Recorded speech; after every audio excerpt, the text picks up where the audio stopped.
Hello my peeps, welcome back to today's video. My name is Mackenzie. Today we are going to be setting up our February 2021 bullet journal. I hope that you are excited for it because I definitely am. So if you want to continue watching, then stay tuned. The first thing that we are going to do is fill in some of our happy memories of January. My husband had COVID-19 this month, so I had to think really hard about what I was thankful for, but I came up with 3, so I'm really happy about it. Next thing we are going to do is review our January 2021 bullet journal to see what worked for us and what did not. I really liked the cover page on January, and I think that I'm going to make another cover page. As far as the calendar goes, as you can see, I didn't end up using it a whole lot, so I will probably either try to make a new calendar or I will try to do something else. I absolutely loved my mood board for this month.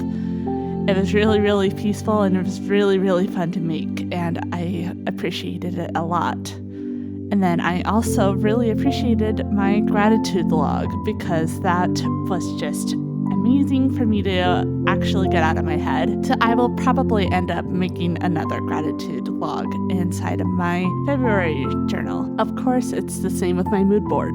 For my mood tracker, you can see that I have been filling it out. I've actually been keeping track of how I've been feeling and then just going and filling it out in one foul swoop. And it's actually been working really well for me. But my habit tracker, if you can tell, I did not keep up with it at all, and so I know that I need to make a new system. Now, for my weekly logs, you can see that some of them I had used a full column and some of them I did not. And I actually felt really crammed inside of this setup, and so I am actually really thinking about just amping it up and making it a little bit bigger, because even though it was really nice to only have one singular spread for the whole month, it was still really constraining to me, if that makes any sense.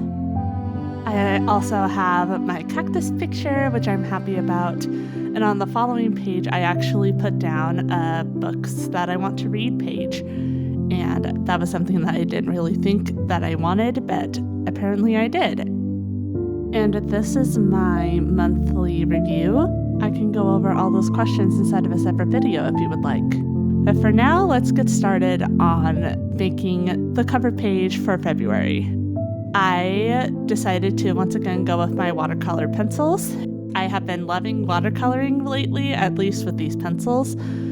I'm actually thinking about possibly buying some actual watercolors, but I want to be able to get used to these first before I actually, jump the gun and get actual watercolor palettes and not be able to use them.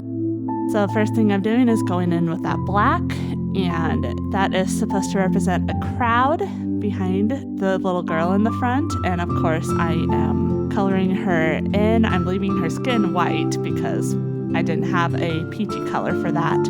And then I just drew random hearts, and the quote is, "You don't have to wait for others to believe in you.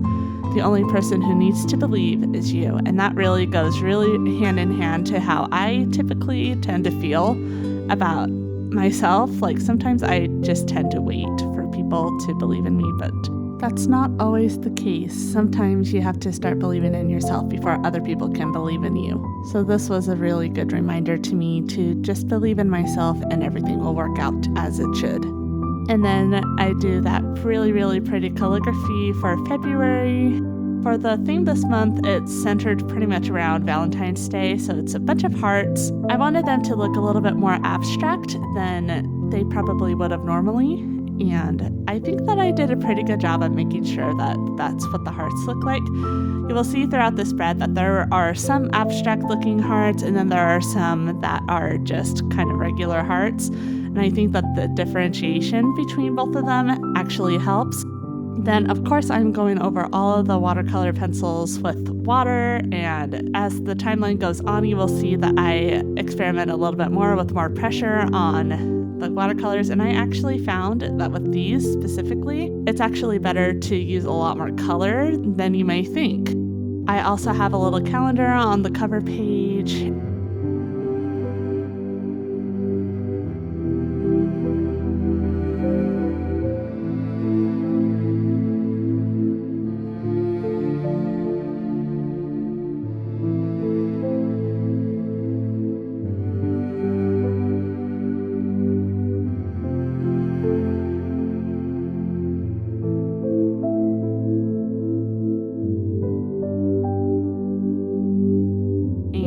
This is what it looks like.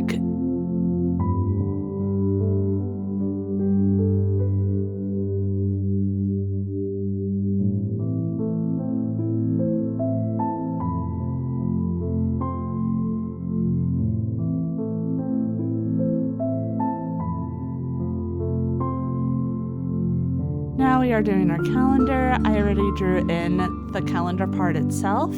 I realized a little bit later that I actually made a mistake, but it's a really, really easy mistake to fix, and I just continue going in with my abstract hearts. I think that it looks really, really pretty.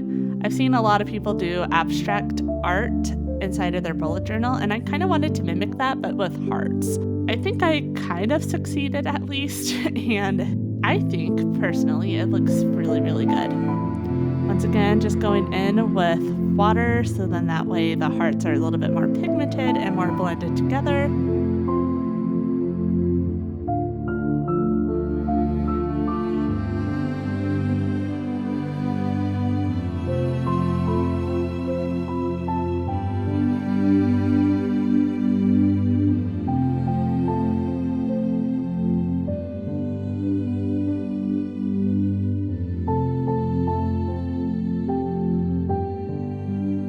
This is where I pretty much realized that I had made a mistake. I accidentally put 6 blocks across, and it needed 7. So I had to think really quick and erase the quote that I had originally wanted right there and just put in another row, which wasn't that big of a deal, and I think it still ended up turning out really, really pretty.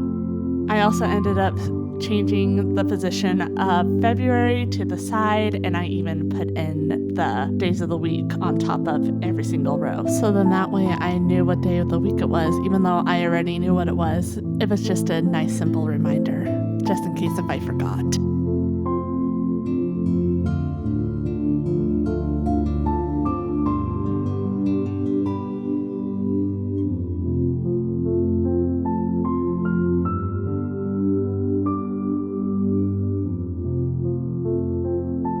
And now we are moving on to our simple things page and our gratitude log. If you have watched Plan with Raksha, you will know that she does this pretty much every single month. She lays down 5 simple things that she can enjoy throughout the month, and it's just a simple way of being mindful. So then that way, if you are feeling down and you're not exactly sure what to do, then it is a lot simpler when you have a couple of things down to really be grateful for.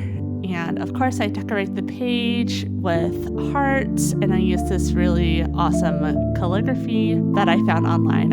And I do pretty much the same thing on the gratitude log as well, and I just think it looks really, really pretty. I love how it turned out.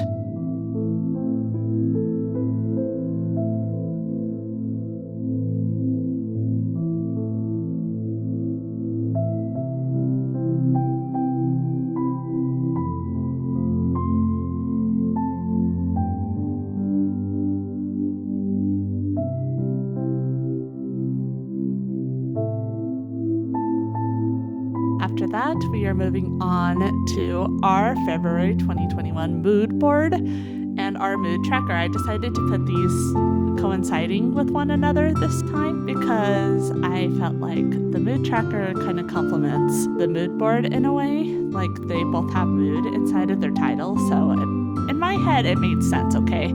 Of course, I am coloring the page with watercolor hearts, painting over them with some water, then doing the same thing over on the mood tracker side. And once again, going with some more hearts and at least attempting to make some more abstract hearts. That middle black one is a little too much for me. I wish that I had placed it a little bit differently or had shaped it a little bit different. But once it's down, then it's pretty much impossible to cover up. So I've kept it anyway, and it's just a simple reminder that I am not perfect and nobody really is perfect. I have noticed that when I am doing more spreads that the smaller hearts tend to look a little bit more like blobs. In this way, you could probably have a little bit more control with a smaller brush, but I am working with what I have. And then just inking in the titles and the individual hexagons. I went with hexagons because at first I thought that I was going to do a bee theme, and then I totally changed my course when I actually sat down to record. But I'm happy how it turned out regardless. Maybe I'll do a bee theme a little bit later. What do you guys think? Comment down below. Also off to the side is my mood coloring scale, so then that way I know what colors to put for what moods. You can change that up, of course. You can make them circles, and I decided to make them a bar because I just think that's a little bit more simple than just making a bunch of little circles.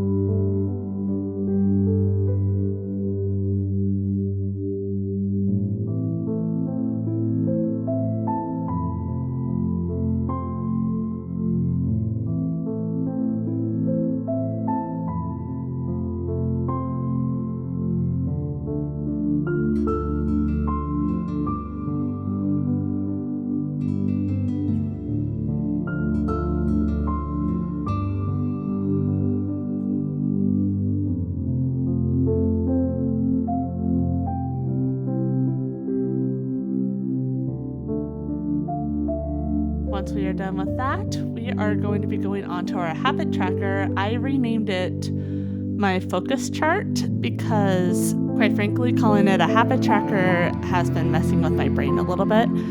So I called it focus, and I saw somebody else do this kind of layout for their habit tracker, and I just wanted to give it a try.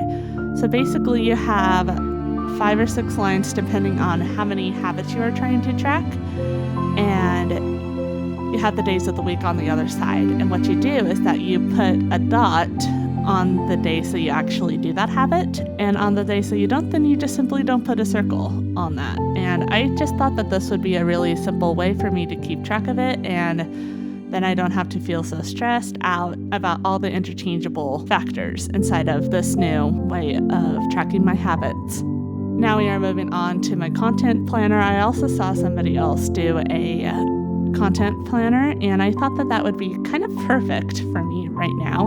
You could also use this to track homework, or if you are a business owner, then you can use it to track your business affairs and stuff like that. And if I ever remake this, then the bottom portion is definitely going to be a little bit more open. But for me, I am trying to track my YouTube and Instagram engagement, if that makes any sense. And so I wanted to write down when I am going to post for either Instagram or for YouTube.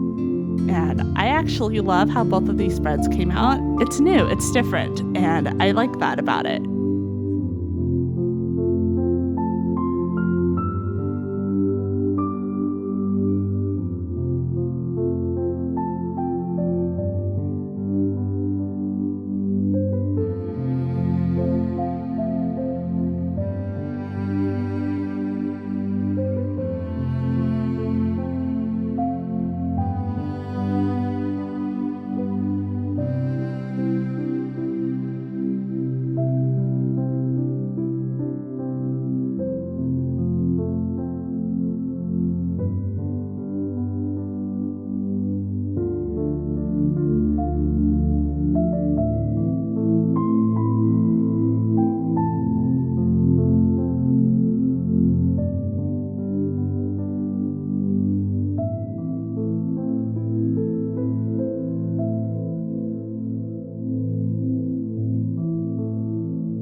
after that, I have a finances tracker. Me and my husband are trying to buy a house. And so right now it is very, very, very, very important for us to save up money and to keep track of where our money is going. And I don't know why I didn't end up setting this up last month when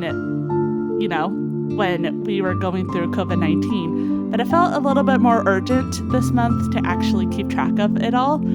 So that's why it's here.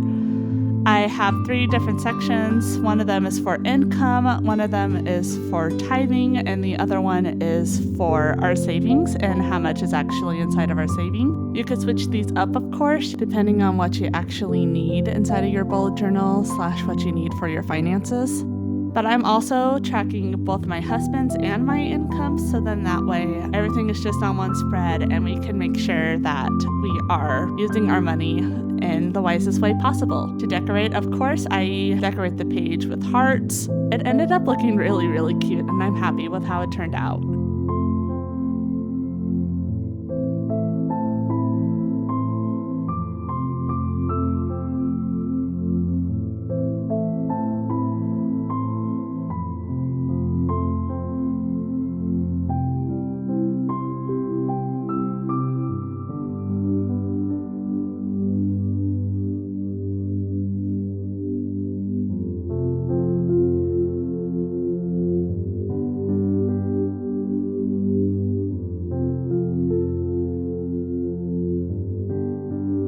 Oh, and one last thing. I actually noticed that I spelled expenses wrong.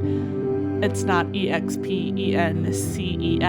Replace that C with an S and you have it spelled correctly. I don't know why I didn't spell it correctly or double check before I, went on ahead and inked it in, and it was actually a really, really easy fix. So I just used my white gel pen and I covered it up with that and then just went back in with my Sakura Micron.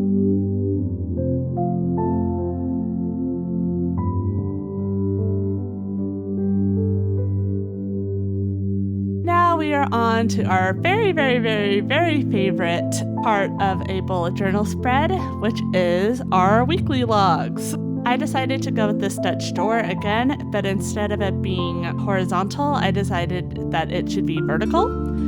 And I am keeping the outside spaces empty for decorations and for tasks throughout the week. And I'm making these big, gigantic boxes. Of course, having February 2021 on there, and I put a little calendar there as well, so then that way I can keep track of which week I am actually on per that point.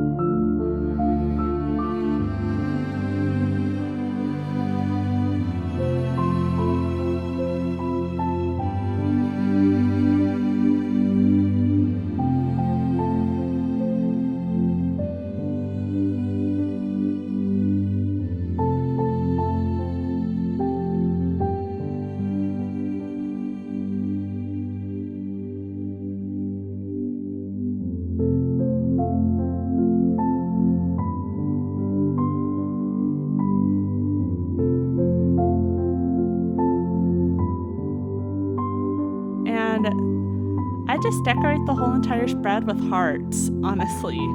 Like, that's all that it is. And for making sure that I know what day of the week it is, I just put a heart there and I put in the number once it's done drying.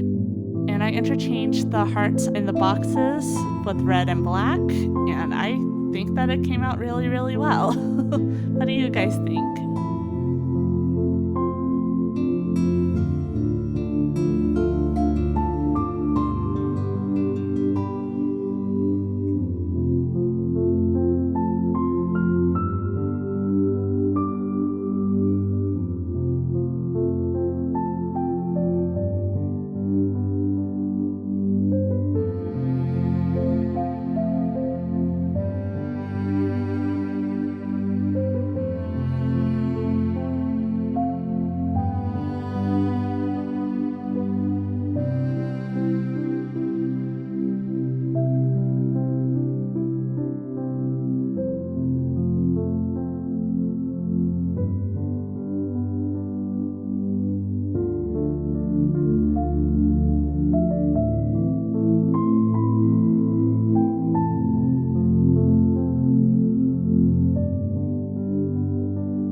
the whole entire setup. I really had a lot of fun with using my watercolor pencils to make the spread. It's only 2 tones, which makes it really, really simple. You could tell on my focus page that I messed up a little bit. I wasn't patient enough, but it still came out really, really good, and I love how it turned out. Thank you guys so much for watching. If you like this video, then please give it a thumbs up. And if you want to stay tuned for more awesomeness, then please subscribe and press the bell notification. It would really mean a lot to me, and it would make my icy heart really, really warm. I love you guys so much. Thank you guys for watching. You guys are amazing, and I will see you in my next video. Bye-bye, my peeps.